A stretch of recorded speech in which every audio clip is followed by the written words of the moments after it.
What captures my attention about verse 3, Jesus got into the boat, is that just one verse earlier in verse 2, Simon got out of the boat. In verse 2, Simon's out.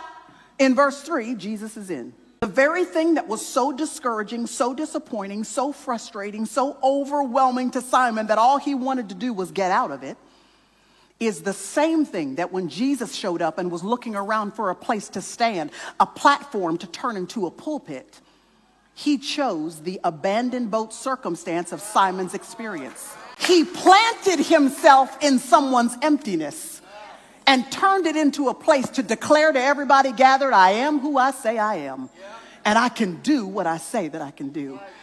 Jesus will get into the thing you and I most want to get out of. The place in your life where you've experienced the most emptiness, the place where you and I have invested the most, but we keep coming up empty-handed. This should be the day that we realize those empty places shouldn't discourage us.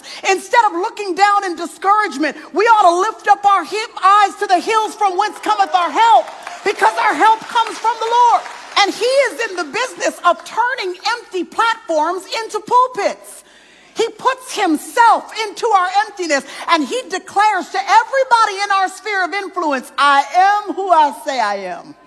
And I can do what I say that I can do. In other words, our emptiness, y'all, it isn't fruitless. It isn't in vain. The fishing trip you've done where you feel like you're getting the least amount of benefit or harvest from that, if the Lord has allowed the emptiness, that means he's leaving room for his feet in your life. He's leaving room for his presence.